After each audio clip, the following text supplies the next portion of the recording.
Once upon a time in Tappahannock, Virginia, there was a baby boy named Chris Brown. When Chris' mother, Joss Hawkins, had him, she knew that one day he was going to be famous, somebody special. So in order for him getting so Chris' mom got him involved in activities like taekwondo, basketball, football, and many more. At the age of 5, Chris realized that he could sing. He dreamed of becoming famous. As Chris grew up, he started to love his talents and was determined to become famous. Chris signed up for a national talent show where there would be some of the best managers and producers. Chris sung Sure Thing by Genuine. Chris had millions of managers on him. Chris chose one manager and made his very first album called Chris Brown, where that had his first top hits. Also, Chris grew bigger. He ran into pop star Rihanna in 2008. Chris thought she was the love of his life.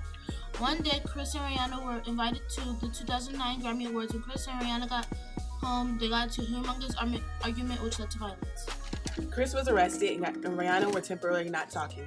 But about 2011, Chris and Rihanna were in an on and off relationship. Then Chris found the model, Karrueche Tran, which they started a relationship off shaky from about 2011 to 2014.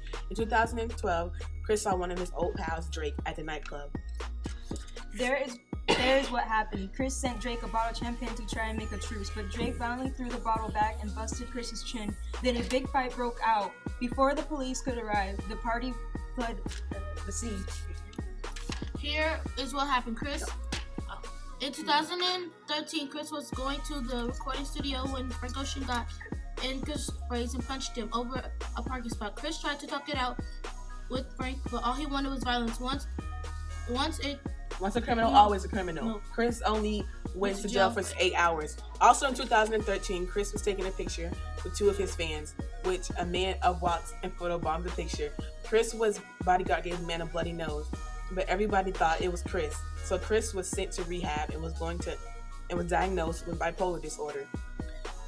When Chris got out 2 months, he was sent back, but this time Chris had done some inappropriate things and touched a woman in the elbow, which got him kicked out and sent to prison. Then Chris got escorted to the Cali prison. Here he could face 4 years in prison. On May 9, 2014, Chris was sentenced to 4 months instead of 4 years, where he was now eligible for parole. Chris will now think about what he does.